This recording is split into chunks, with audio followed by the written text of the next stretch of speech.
destinasi kita selanjutnya. Pokoknya melosok nih bareng tour leader of the year kita.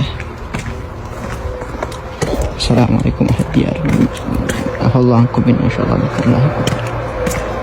Nah, ini adalah makam, kingain makam Nabi Zannun. Makam, bukan turbe. Bukan turbe. Makam Nabi Zannun. Nabi Zannun itu adalah Nabi Yunus. Tapi orang sini tidak menyebutnya Yunus karena Yunus itu artinya paus kalau di sini. Maksudnya ini makam nih, apa maksudnya? Nah, ini adalah makamnya Nabi Zannun, tempat di mana Nabi Zannun itu dimuntahkan dari perut ikan paus.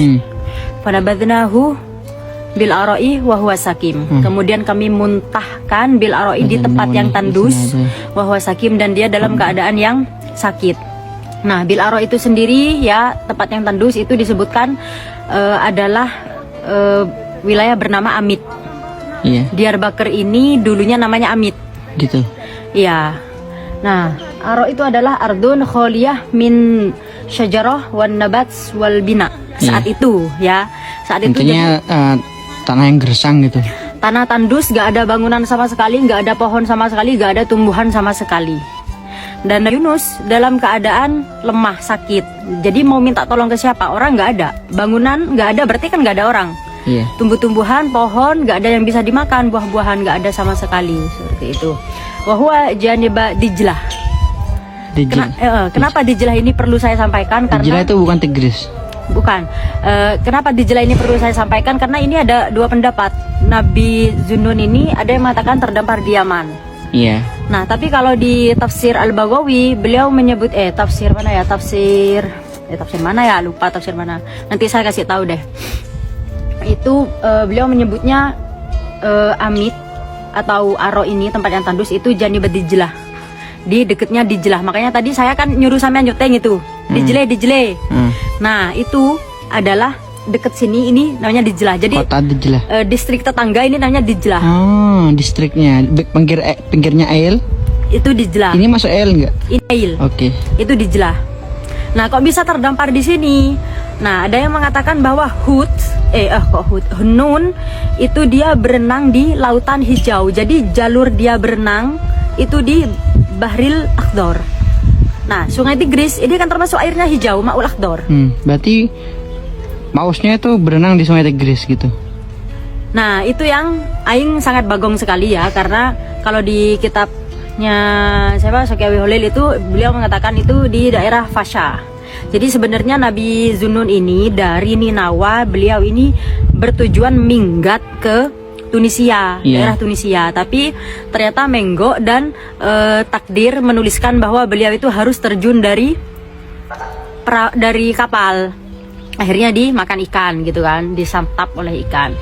Nah, kemudian terdamparnya di sini. Ada yang mengatakan di Yaman. Cuman ya itu ciri-cirinya tadi, beliau itu di air yang hijau. Si Nun ini tadi, si ikan, dia itu jalurnya air yang hijau. Kemudian di tafsir yang aing lupa ya, tafsir apa, itu menyebutnya di Janibat Dijlah. Tempat yang tandus itu kan banyak ya, di bumi ini kan banyak. Cuman ya itu ciri-cirinya dia Janibat Dijlah. Kalau memang Janibat Dijlah berarti ya di sini. Sesuai dengan beberapa referensi kitab tafsir. Bukannya Dijlah itu nama sungai? Dijlah itu nama distrik. Oke. Kulun muhtamil ini, semua kemungkinan bisa terjadi. Kemudian pada batanahu bil ara'i wa husakim wa ambatsna alaihi syajaratan min yaqtin. Tapi itu ya nggak penting juga sih dibahas. Setelah beliau itu terdampar, beliau lemah, beliau butuh makan, kemudian Allah tumbuhkan buah labu. Oke. Kenapa yaktin yakni korak? Kenapa kok labu? Karena labu itu cepat tumbuhnya dan labu itu lembut, maksudnya daging dan kulitnya sama-sama bisa dimakan. Beda kayak semangka itu kan butuh tenaga effort gitu loh buat makan. Sedangkan beliau kan dalam keadaan lemah. Itu bentuk rahmatnya Allah di tempat yang tandus, kemudian ditumbuhkan si labu. Kemudian wa arsalnahu ila mi'ati alfin aw yazidun. Kemudian beliau diutus kembali ke Ninawa. Ke Ninawa lagi. Ke Ninawa lagi karena memang tempat utusnya itu kan di Ninawa, tapi karena beliau itu ngampul gitu terus minggat. Intinya Allah berikan kesempatan lagi untuk berdakwah di kaum. Ya memang tempatnya di sana gitu. Tapi sebelum beliau kembali ke Ninawa, beliau sempat tinggal di Diyarbakir ini, di Amit. selama 7 tahun. Tadi kan ada tulisan tuh di Ulu Jami. Iya. Di sini adalah tempatnya Nabi Yunus tinggal Iya. selama 7 tahun. Oke. Nah, tadi Aing kan juga bilang sampean mau tak ajak ke rumahnya Nabi Yunus di Iya. gua di daerah Fiskayase, cuman jalurnya nggak ada yang tahu. Sebenarnya kita ada jalur ke sana. Di sana beliau tinggal selama Ini aja udah 7 tahun. pelosok-pelosok gini ya. Cocok mel. Nah, nah setelah tinggal di sini selama 7 tahun, beliau ini bertaubat. Ya nggak usah sampai goyang-goyang kale, hello.